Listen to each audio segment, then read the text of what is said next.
Good afternoon friends, मैं अंकिता मिश्रा आपके अपने हिंदी साहित्य यूट्यूब चैनल में आपका स्वागत करती हूँ। और क्या आपने पीछे की क्लास देख ली या इससे पहले क्या सेशन देख लिया जिसमें मैंने क्या क्या कंप्लीट किया था? तो आप लोग जान ही रहे हैं, दृष्टि की पुस्तक से सीरीज चल रही है और जिसमें धीरे धीरे सारे टॉपिक को ख़त्म करते हुए हम आ चुके भारतीय काव्यशास्त्र पे। काव्यशास्त्र में हमने सामान्य परिचय को अभी तक देख लिया, काव्य लक्षण को देखा, काव्य हेतु को देखा, काव्य प्रयोजन को भी देख लिया फ्रेंड। रस संप्रदाय तक कवर किया है, रस निष्पत्ति जिसमें है साधारणीकरण, तो इन सबको हमने कवर कर लिया है। रस के लक्षण एवं उदाहरण तक हम फिनिश कर चुके। आज हम देखेंगे फ्रेंड अलंकार संप्रदाय को। आज का हमारा टॉपिक है अलंकार संप्रदाय। अगर आपने इससे पहले की वीडियो नहीं देखी है तो डिस्क्रिप्शन में लिंक मिल जाएगा, काव्यशास्त्र का टॉपिक वाइज मिलेगा सीरियल से, तो आप देख सकते हैं फ्रेंड्स। और हमारी मॉर्निंग में 10 बजे के करीब एक सीरीज आती है ऑब्जेक्टिव प्रश्नों की, तो उसे भी आप देखना ना भूलें। और मैं क्या कहने वाली हूँ आप समझ रहे हैं, तो आप लोग फॉलो कर लीजिए थोड़ा, ठीक है। कभी नहीं सुनते लेकिन कभी कभी सुन लिया करिए, हफ्ते में सुन लीजिए, नहीं हफ्ते में सुन सकते तो 15 दिन में सुनिए।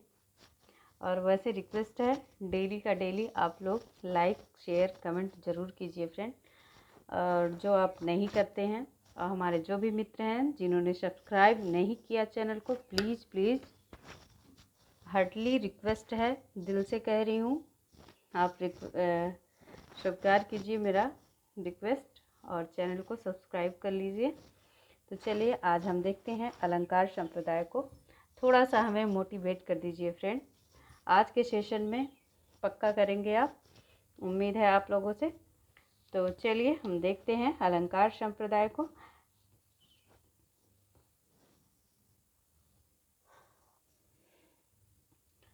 अलंकृत करने वाले साधन से ही अलंकार का सामान्य अर्थ लिया जाता है। आचार्य भरत मुनि ने अपने नाट्यशास्त्र में 4 अलंकारों का उल्लेख किया है और ये बहुत बार पूछा गया है, यहाँ से प्रश्न बहुत बार रिपीट हुआ है। अलंकार के 4 कौन कौन से हैं, 4 रूप कौन कौन से हैं जिन्हें भरत मुनि मानते हैं? चारों अलंकार कौन से हैं जिनका उल्लेख किया है भरत मुनि ने? तो उपमा, रूपक, दीपक, यमक, है ना। उपमा, रूपक, दीपक, यमक, ठीक। उपमा तो याद रहेगा, ठीक है, उपमा याद रहेगा, बाकी आप याद कर लीजिएगा, सब में काका लास्ट में है, ठीक। ककक, ककक याद कर लीजिएगा। उपककक क्या याद कर सकते हैं? किसको किसको माने हैं भरत मुनि ने? उ ककक, उ ककक, आप ये कोड याद कर लीजिए, है ना, उ ककक याद रहेगा। वैसे तो ये बहुत छोटा सा है, ट्रिक की कोई ज़रूरत नहीं है, याद रहेगा ही, है ना। उपमा, रूपक, दीपक, यमक। हम आगे देखते हैं भामा को। आचार्य भामा अलंकार संप्रदाय के प्रवर्तक आचार्य भामा को मानते हैं। तो अलंकार संप्रदाय का प्रवर्तक किसे माना जाता है फ्रेंड? आचार्य भामा को। इन्होंने अलंकार को काव्य का अनिवार्य तत्व माना था और ये इनका श्लोक है, न कांतम अपि निर्भूष विभाति वनिता मुखम विभाति नारियु विदग्ध मंडना। भावार्थ यह है इसका कि सुंदर नारी का मुख भी आभूषणों के बिना शोभा नहीं देता है, वैसे ही कविता अलंकारों के अभाव में सुशोभित नहीं होती है। कितनी अच्छी बात कही है, क्योंकि मैं नारी हूँ क्योंकि मैं नारी हूँ इसलिए नहीं, एक्चुअली ये बात है, रियल है। और हमारी बहनें जो है वो समझ रही होंगी। तो नारी का मुख कितना भी सुंदर हो, और नारी कितना भी सुंदर हो, कितना भी कोई कह दे अरे सुंदर सुंदर लोगों को सजने की ज़रूरत नहीं है, तो ऐसा बिल्कुल नहीं है ना। अरे सुंदर लोग सज लेंगे तो और भी चार चांद लग जाएंगे, है ना। तो बिल्कुल सही बात कही है कि नारी कितनी भी सुंदर हो, परंतु बिना आभूषण के उसका मुख शोभा नहीं पा सकता है। वैसे ही कविता अलंकारों के अभाव में सुशोभित नहीं होती है। क्लियर। आगे देखिए। तो इस श्लोक का यही अर्थ था फ्रेंड। आगे देखिए।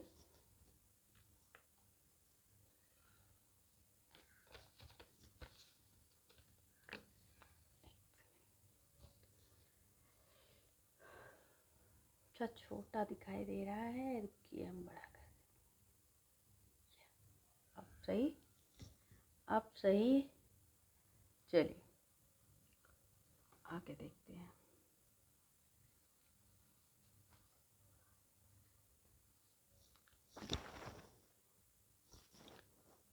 इन्होंने सभी अलंकारों के मूल में वक्रोक्ति को माना है। इन्होंने मतलब किसने? भामा ने। इन्होंने सभी अलंकारों के मूल में किसको माना? वक्रोक्ति को माना है। लोक की सामान्य सीमा का अतिक्रमण करने वाली चमत्कारपूर्ण वाणी को अतिशयोक्ति कहा, और इसी अतिशयोक्ति को वक्रोक्ति माना है। और इनके अनुसार यह वक्रोक्ति का अर्थ विभा से युक्त करती है। विभा का मतलब आभा से है। और ये श्लोक है, शेषा सर्वत्र वक्रोक्ति नार्या अर्थो विभाव्यते यत्नो अस्या कविता कार्या को अलंकारो अनया विना। ठीक। तो इसका अर्थ ऊपर ही दे दिया गया है। इनमें सभी अलंकारों के मूल में वक्रोक्ति को माना है। लोक की सामान्य सीमा का अतिक्रमण करने वाली चमत्कारपूर्ण वाणी को अतिशयोक्ति कहा है, और इसी अतिशयोक्ति को वक्रोक्ति माना है। और इनके अनुसार यह वक्रोक्ति अर्थ को विभा से युक्त करती है। अब हम आचार्य दंडी को देख लेते हैं। अलंकार को परिभाषित करने का प्रथम प्रयास किसने किया? दंडी ने किया। और इन्होंने ही काव्य की शोभा में वृद्धि पाने वाले सभी धर्मों को अलंकार माना। सभी धर्मों को क्या माना? अलंकार माना।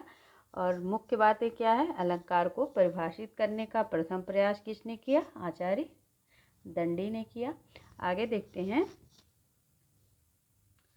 ये श्लोक है दंडी का। काव्य शोभा करान धर्मान अलंकारान प्रच्यते। इसी परिभाषा के अनुसार रूपक, उपमा आदि अलंकारों के साथ साथ रस, गुण, ध्वनि, प्रबंध, काव्यत्व, नाट्य संधि, काव्य शास्त्रीय तत्व भी अलंकार की परिधि में आते हैं। अलंकारवादी आचार्यों ने काव्य के अन्य तत्वों को अलंकार में समाहित करते हुए निम्नलिखित नाम प्रदान किए हैं। तो हम नाम को देख लेते हैं, क्या क्या नाम प्रदान किए हैं। रस को रसवद अलंकार, भाव को प्रेयस्वद अलंकार, रसाभास को या भावाभास को ऊर्जस्यु अलंकार, भाव शांति को समाहित अलंकार। तो रस को रसवद अलंकार, भाव को प्रेयस्वद अलंकार, रसाभास को और भावाभास को ऊर्जस्यु अलंकार, भावा शांति को समाहित अलंकार। आगे हम देखते हैं, आगे बढ़ते हैं। उद्भट जी क्या कहते हैं। उद्भट ने ऊर्जस्यु अलंकार को स्पष्ट करते हुए कहा कि क्रोध आदि के अनुचित प्रयोग से काव्य पर नकारात्मक प्रभाव पड़ता है, और रसों एवं भावों की भी औचित्यपूर्ण रचना नहीं हो पाती है। ऐसे स्थान पर ही अलंकार पाया जाता है। आचार्य वामन को देखते हैं। आचार्य वामन जी क्या कहते हैं। एक तो ये रीति संप्रदाय के प्रवर्तक माने जाते हैं फ्रेंड, रीतिवादी हैं। आचार्य बामन ने इसी परिभाषा को अस्वीकार करते हुए इसे गुण के संदर्भ में प्रयुक्त किया है। इन्होंने कहा, काव्य शोभास कर तारो धर्मा गुड़ा, काव्य शोभास कर तारो धर्मा गुड़ा, तद परिहेत वस्त अलंकारा। अर्थात गुण काव्य के शोभा कारक धर्म हैं और अलंकार उसके वर्धक हैं। कौन मानता है? बामन जी मानते हैं। और दंडी ने क्या माना है? काव्य शोभा करान धर्मान अलंकार प्रच्यते। तो ये श्लोक किसका था? दंडी का था। और बामा जी क्या मानते हैं? बामा जी क्या मानते हैं फ्रेंड? ये मानते हैं काव्य शोभास कर तारो धर्मा गुड़ा। ठीक, आगे देखें, आगे देखते हैं। इन्होंने यह कहकर अलंकार को महत्व और कम किया कि काव्य में नित्य स्थान गुण है और अलंकार का अनित्य स्थान पूर्वे नित्या। बामन ने अलंकार के दो लक्षण दिए हैं, अलंकृति अलंकारा। जो अलंकृत करे वही अलंकार है। अलंकृति अलंकारा किसने कहा है? बामन ने। और कहा कि अलंकृत करे जो वही अलंकार है। और सौंदर्यम अलंकारा, सौंदर्य ही अलंकार है। आगे आनंदवर्धन जी हैं। आनंदवर्धन कैसे आचार्य हैं? तो ये ध्वनिवादी आचार्य हैं फ्रेंड। आनंदवर्धन कैसे आचार्य हैं? ध्वनिवादी आचार्य हैं। और हम इन्हें देख लेते हैं। तो ध्वनिवादी आचार्य आनंदवर्धन ने लिखा है, अंग आश्रिता अस्त्व अलंकारा मंतव्या कटकादिवत। अंगा आश्रिता सत्व अलंकारा मंतव्या कटकादिवत। भावार्थ इसका है कि जिस प्रकार कटक कुंडल आदि आभूषण अमूमन शरीर की सुंदरता में वृद्धि करते हैं, वैसे ही अलंकार भी काव्य के शब्दार्थों रूपी शरीर की सुंदरता को बढ़ाते हैं, किंतु कभी कभी ये दोनों ही इनकी शोभा में वृद्धि नहीं भी करते हैं। इसी प्रकार इन्होंने अलंकार को क्या कहा? काव्य का बाह्य शोभा कारक तत्व तक सीमित कर दिया है। काव्य को बाह्य शोभा कारक तत्व तक सीमित कर दिया आनंदवर्धन जी ने। इन्होंने कहा है जिस प्रकार जो है कानों में कुंडल सुशोभित पाते हैं, तो कभी कभी ये सुंदरता को बढ़ा भी देते हैं और कभी कभी कुछ ऐसी चीज़ें जो है अलंकार कर लेते हैं लोग कि वो नहीं भी अच्छी लगती हैं। तो बिल्कुल सही बात कहा है इन्होंने। तो कभी कभी शोभा या शोभा में वृद्धि नहीं भी करते हैं। इसी प्रकार अलंकार को काव्य का बाह्य शोभा कारक तत्व तक सीमित किया किसने? आनंदवर्धन ने। अगर आप समझ जाएंगे तो आप प्रश्न कभी गलत नहीं करेंगे। ठीक है, तो इसीलिए थ्योरी पढ़ना इम्पॉर्टेंट है। और काव्य शास्त्र से 4-5 प्रश्न तो बनते ही हैं, कई बार ज़्यादा भी बन जाते हैं। हम अन्य आचार्यों को देखते हैं। अन्य आचार्य में आते हैं हमारे आचार्य शेखर।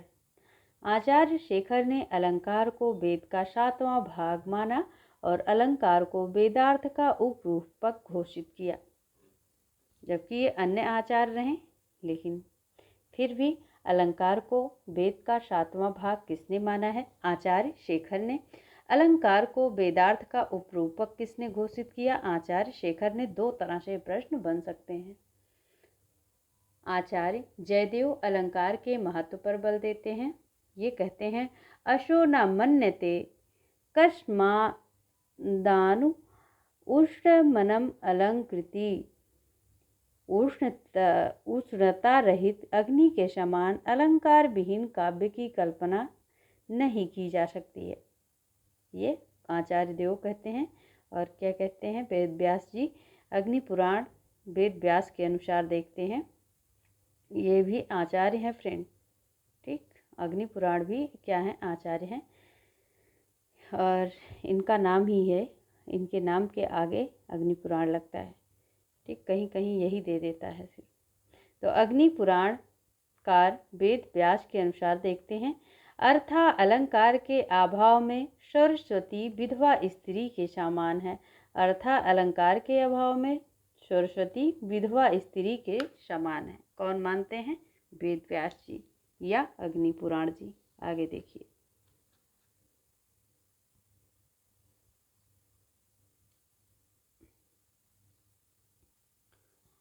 अर्था अलंकार रहित विधवेव सरस्वती, ये हम देख चुके। ध्वनि समर्थक आचार्य, ध्वनि का समर्थन करने वाले आचार्य कौन है फ्रेंड? तो आचार्य जगन्नाथ हैं। और इनके अनुसार हम देखते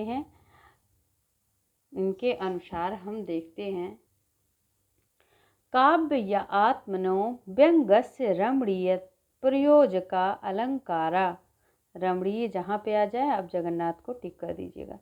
तो काव्य आत्मनो व्यंगस्य रमणीय प्रयोजका अलंकारा किसने कहा? जगन्नाथ जी ने। इसका अर्थ बता दें, काव्य आत्मा व्यंग की रमणीयता के प्रयोजक ही अलंकार हैं। अब हम देखेंगे भामा जी को।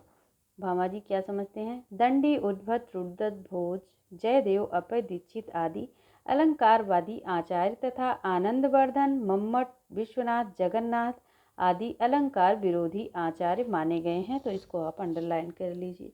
तो अलंकारवादी आचार्यों में कौन आते हैं फ्रेंड? भामा, दंडी, उद्भट, रुद्रट, भोज, जयदेव, अभय दीक्षित। कौन कौन आते हैं? भामा, दंडी, उद्भट, रुद्रट, भोज, जयदेव, अभय दीक्षित। वहीं अलंकारवादी थे ये। जहाँ पर अलंकार विरोधी आचार्य कौन माने जाते हैं? आनंदवर्धन, मम्मट, विश्वनाथ, जगन्नाथ। ओके, आगे देखते हैं हम। रीतिकाल में अलंकार को बहुत महत्व दिया गया है। आचार्य भामा का अनुकरण करते हुए केशव दास ने कवि प्रिया में लिखा है। बहुत इम्पोर्टेंट है, बहुत बार परीक्षा में बना है। यद्यपि सुजाति सुलक्षणी, सुवर्ण शरद सुवृत, भूषण बिनु न विराजहि, कविता बनिता मित्र। यहाँ पे भूषण आ गया, लोग भूषण को टिक करके आ जाते हैं आँख बंद करके, जबकि ये पंक्ति किसकी है? केशव दास की कवि प्रिया से ली गई है। आगे हम हिंदी के विद्वानों के मत कुछ देख लेते हैं अलंकार के बारे में। अलंकारों का प्रयोग नवयुग की चेतना के अनुरूप बलात् नहीं करना चाहिए। अलंकारों का प्रयोग नवयुग की चेतना के अनुरूप बलात् नहीं करना चाहिए। कौन कह रहा है? आचार्य महावीर प्रसाद द्विवेदी। और ये कहाँ पर कहे हुए हैं? रसज्ञ रंजन इनकी रचना है। यहाँ पर इस बात को इन्होंने ठहराया है कि अलंकार का प्रयोग नवयुग की चेतना के अनुरूप बलात् नहीं करना चाहिए। आगे देखिए, शुक्ल जी क्या समझते हैं? आचार्य रामचंद्र शुक्ल के अलंकार संबंधी उल्लेख कथन इस प्रकार हैं। मैं अलंकार को केवल वर्णन प्रणाली मानता हूँ। केवल वर्णन प्रणाली कौन मानते हैं? आचार्य शुक्ल जी। ये साधन है, साध्य नहीं। साध्य को भुलाकर इन्हीं को साध्य मान लेने से कविता का रूप कभी कभी इतना विकृत हो जाता है कि वह कविता ही नहीं रह जाती है। ये साधन है, साध्य नहीं। साध्य को भुलाकर इन्हीं को साध्य मान लेने से कविता का रूप कभी कभी इतना विकृत हो जाता है कि वह कविता ही नहीं रह जाती। आगे देखिए, प्रस्तुत योजना प्रस्तुत के अनुरूप होनी चाहिए और उसमें वस्तु, गुण और क्रिया अथवा व्यापार समष्टि का भाव जगाने की वैसी क्षमता होनी चाहिए जैसी प्रस्तुत में है। आगे देखिए थोड़ा सा, ये रहा। भावों का उत्कर्ष दिखाने और वस्तुओं के गुण और क्रिया का अधिक तीव्र अनुभव कराने में कभी कभी सहायक होने वाली युक्ति अलंकार है। जब तक अलंकार भीतरी उत्साह के घोतक होते हैं तब तक वे शोभा को उत्पन्न करने वाले कहे जा सकते हैं, किंतु जब वे रूढ़ या परंपरा मात्र रह जाते हैं तब वे व्यवहार रूप में दिखाई देने लगते हैं। और ये कथन कौन कह रहे हैं? बाबू गुलाब राय जी। और पंत जी ने क्या कह दिया? पंत जी ने कितनी अच्छी बात कह दी। अलंकार केवल वाणी की सजावट के लिए नहीं, वे काव्य की अभिव्यक्ति के विशेष द्वार हैं। अलंकार केवल वाणी के सजावट के लिए नहीं, वे काव्य की अभिव्यक्ति के विशेष द्वार हैं। कौन कह रहे हैं? पंत जी। आगे देखिए क्या कह रहे हैं। मन के उच्छ्वास के साथ वाणी अनिवार्यता उच्छ्वासित हो जाती है। वाणी का यही उच्छ्वास उक्त वैचित्र है। इसके लिए व्यापक अर्थ में अलंकार उक्त वैचित्र है। कौन कह रहा? डॉक्टर नगेंद्र ने कब कहा? रीत काव्य की भूमिका में कहा है। स्पष्ट हो रहा है आपको? तो ये थे अलंकार के बारे में विद्वानों के मत। अब तक अलंकार को देखा, अब हम अलंकार्य को देखते हैं। अलंकार्य, ठीक, अलंकार्य को समझते हैं। अलंकार से क्या तात्पर्य है? अलंकार से अलंकृत होने वाला। अलंकार का मतलब है अलंकार से अलंकृत होने वाला। आनंद वर्धन के अनुसार श्रृंगार आदि रस अलंकार होते हैं, क्योंकि अनुप्रास आदि अलंकार को ही अलंकृत। फिर से देखिए, आनंद वर्धन के अनुसार श्रृंगार आदि रस अलंकार होते हैं, क्योंकि अनुप्रास आदि रस को ही तो अलंकृत करते हैं। कुंतक आनंद वर्धन से असहमति प्रकट करते हुए लिखते हैं कि शब्दार्थ अलंकार हैं, क्योंकि अलंकार मूलतः शब्द के शब्दार्थ रूपी शरीर को ही सुशोभित करते हैं। उन्हें शब्दार्थ के आभूषणों की तरह अलग अलग नहीं किया जा सकता। परवर्ती काव्यशास्त्र में कुंतक का मत अधिक स्वीकृत हुआ है। और थोड़ा सा आगे देखते हैं।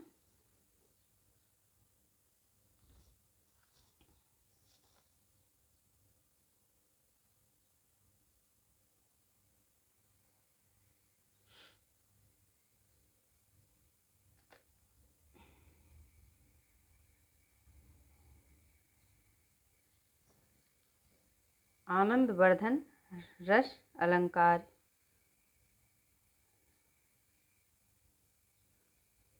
फिर से देखिए, परिवर्ती काव्यशास्त्र कुंतक का मत अधिक स्वीकृत हुआ। निष्कर्षता यह हुआ फ्रेंड, आनंद वर्धन क्या मानते हैं? रस अलंकार है। कुंतक क्या मानते हैं? शब्दार्थ अलंकार है। हम अभी ऊपर देख के आ रहे हैं।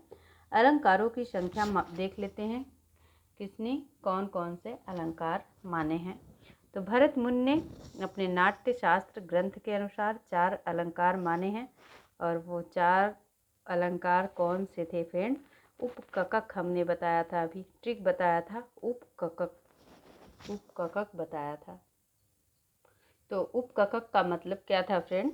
उपमा, रूपक, दीपक, यमक, है ना। अलंकार के ट्रिक बताया था हमने उपककक। हमने लास्ट वाली लाइन काका को उठा लिया था। तो उपककक में उपमा, रूपक, दीपक, यमक को किसने माना? भरत मुनि ने। और इनकी संख्या 4 है ही। वेद व्यास ने अग्नि पुराण में 16 अलंकार माने हैं। इनको देखना पड़ेगा कौन कौन से माने हैं। भामा ने काव्य अलंकार में 39 माने हैं, 39। दंडी ने काव्यादर्श में 35 माने हैं। उद्भट ने काव्य अलंकार सार संग्रह में 40 माने हैं। ठीक है। बामन ने काव्य अलंकार सूत्र में 33, रुद्रट ने काव्य अलंकार में 52, कुंतक ने वक्रोक्त जीवित काव्य में 13, भोज ने सरस्वती कंठाभरण में 72 माने हैं। और मम्मट ने काव्य प्रकाश में 67, जयदेव ने चंद्रालोक में 100 मान लिए, विश्वनाथ ने साहित्य दर्पण में 88 और अभय दीक्षित ने कुवलयानंद में 124, जगन्नाथ ने रस गंगाधर में 161 माने हैं फ्रेंड। कितना मान लिए? 161। तो सबसे ज़्यादा अलंकारों की संख्या किसने माने हैं? जगन्नाथ जगन्नाथ ने अपने रस गंगाधर ग्रंथ में 161 अलंकारों का उल्लेख किए हैं। ठीक है, तो इनको एक दो बार पढ़ लीजिएगा आप। एक बार मैं रिवाइज कर देती हूँ ठीक, एक बार मैं रिवाइज कर देती हूँ आपके लिए। भरत मुनि ने नाट्यशास्त्र में 4 माने हैं, वेद व्यास ने अग्नि पुराण में 16, भामा ने काव्यालंकार में 39, दंडी ने काव्यादर्श में 35, उद्भट ने काव्यालंकार सार संग्रह में 40, वामन ने काव्यालंकार सूत्र में 33, रुद्रट ने काव्यालंकार में 52 और कुंतक ने वक्रोक्ति जीवित में 13, भोजराज ने सरस्वती कंठाभरण में 72, मम्मट ने काव्य प्रकाश में 67, जयदेव ने चंद्रालोक में 100 मान लिया, विश्वनाथ ने साहित्य दर्पण में 88 और अभय दीक्षित ने कुबलयानंद में 124, जगन्नाथ रस गंगाधर में 161। तो सबसे ज़्यादा किसने माने? पंडित राज जगन्नाथ ने माने हैं अपने रस गंगाधर में। अब हम सबको डिटेल से देख लेते हैं।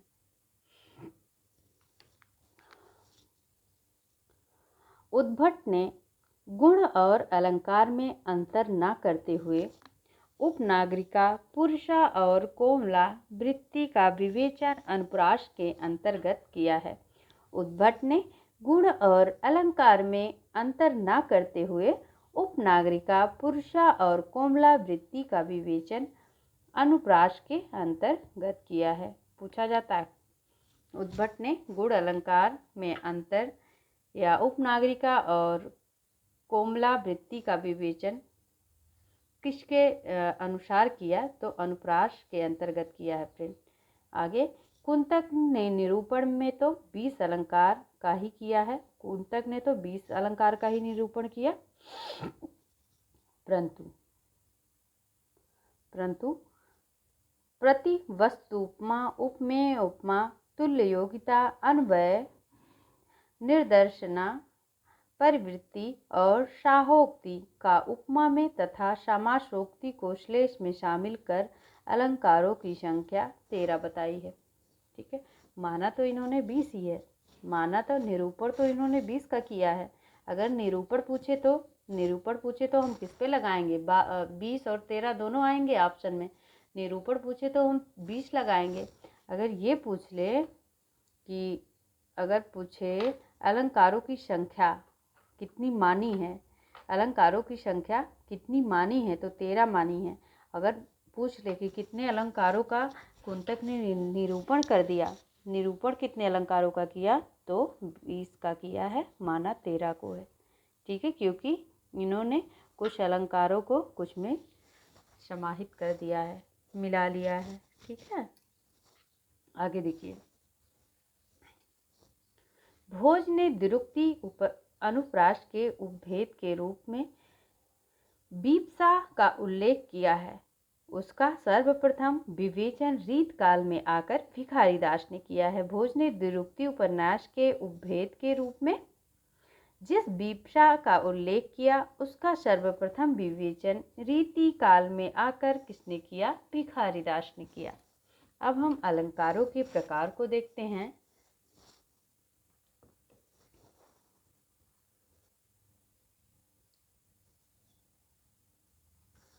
अलंकारों के वर्गीकरण का सर्वप्रथम प्रयास करते हुए आचार्य वामन ने 2 भेद किए हैं। अलंकार के वर्गीकरण का सर्वप्रथम प्रयास करते हुए आचार्य वामन ने 2 भेद किए हैं, शब्दालंकार, अर्थालंकार। कौन कौन सा? शब्दालंकार, अर्थालंकार। और शब्दालंकार का मतलब है वाचक द्वारा, अर्था का मतलब क्या होता है? वाच्य द्वारा। ठीक, तो अलंकारों के आचार्य वामन ने 2 भेद किए, शब्दालंकार, अर्थालंकार। शब्दालंकार का मतलब वाचक द्वारा, अर्थालंकार का मतलब वाच्य द्वारा। ठीक, आगे बढ़ें।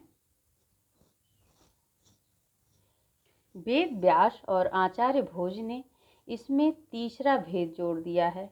वेद व्यास ने और आचार्य भोज ने इसमें तीसरा भेद जोड़ दिया है। कौन सा? उभय अलंकार। माना तो वामन ने 2 ही अलंकार को है, एक तो शब्दा, एक तो अर्था। तो तीसरा अलंकार कौन सा जोड़ दिए वेद व्यास जी आके? उभय अलंकार को। ठीक, क्लियर।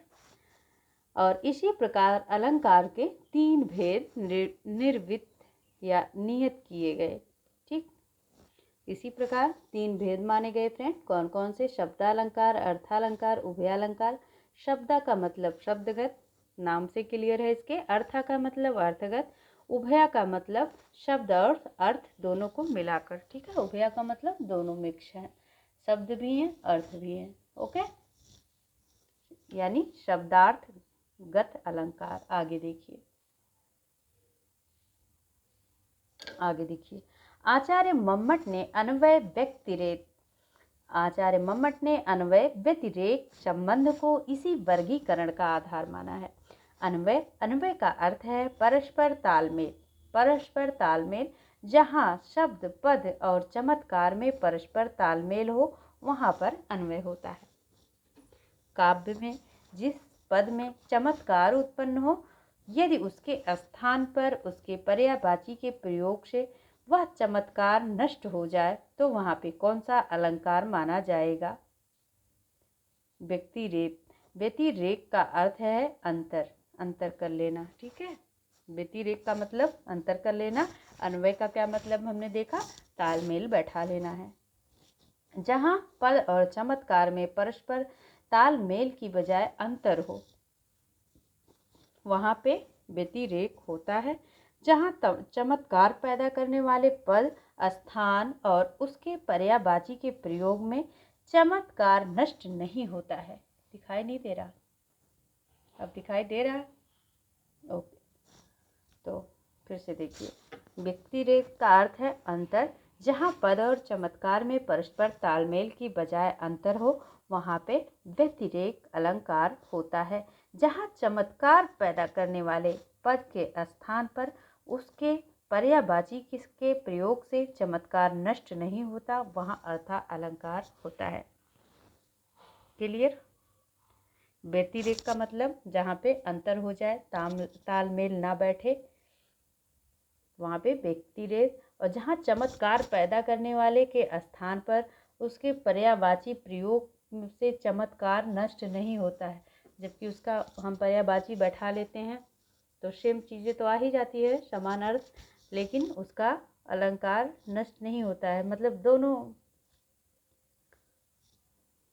दोनों ही रूपों में वो अपने चमत्कार को नष्ट नहीं करते हैं, चमक को नहीं खोते हैं, तो वहाँ पे अर्था अलंकार माना जाता है। ठीक है, जहाँ उक्त दोनों स्थितियाँ बनी रहती हैं। जहाँ पे ये देखिए सिंपल बात है, दोनों स्थितियों की बात आ जाए तो वहाँ पे उभय अलंकार। और थोड़ा सा देख लेते हैं कौन सा शब्दालंकार है, कौन सा अर्थालंकार है, कौन सा क्या है। शब्दालंकार अनुप्रास, यमक, श्लेष, वक्रोक्ति। अनुप्रास, यमक, श्लेष, वक्रोक्ति। अर्थालंकार उपमा, रूपक, उत्प्रेक्षा, असंगति, विरोधाभास। अर्थालंकार। और यहाँ से प्रश्न बने थे, यहाँ से पूछा गया था शब्दालंकार किस सन में पूछा गया है, ये तो मुझे याद नहीं, मैंने प्रैक्टिस सेट लगाया था, ये याद है कि शब्द पूछा गया था इनमें से कौन सा शब्दालंकार है। ठीक, यहाँ से प्रश्न बना था, तो इसको आप याद कर लीजिएगा कि कौन से शब्दालंकार के अंतर्गत आते हैं, कौन से अर्था, कौन से उभया, कौन से क्या। ठीक, तो शब्दालंकार के अंतर्गत उपमा, अनुप्रास, यमक, श्लेष, वक्रोक्ति। अर्थालंकार के अंतर्गत उपमा, रूपक, उत्प्रेक्षा, असंगति, विरोधाभास। और उभयालंकार के अंतर्गत फ्रेंड डॉक्टर रामचंद्र तिवारी ने पुनरुक्तावदाभास को माना है। और उपमा को राजशेखर ने संपूर्ण अलंकारों की जननी तथा अभय दीक्षित ने अलंकारों का शिरोरत्न कहा है। तो इतनी चीज़ें क्लियर। ठीक, और अब हम यहीं विराम देंगे फ्रेंड। और हमारा यह जानना ज़रूरी है कि हमारे द्वारा पढ़ाया हुआ आपको समझ में आता है कि नहीं, ये मेरे लिए बहुत इम्पॉर्टेंट है। और सभी से हाथ जोड़कर विनम्र निवेदन है, एक बार कमेंट, लाइक, शेयर, सब्सक्राइब जो भी करते बने आपसे, आप ज़रूर करिए, पर कुछ करिए, हमें प्रतिक्रिया दीजिए, हम भी समझें कि ये सार्थक हो रहा है हमारा काम या नहीं। ठीक है, ये आप ही के द्वारा होगा, तो आप लोग इतना हमारे लिए कर दीजिए। ठीक है, चलिए हम कल मिलते हैं 10 बजे के सेशन में। तब तक के लिए सभी को फिर से एक बार नमस्कार और धन्यवाद।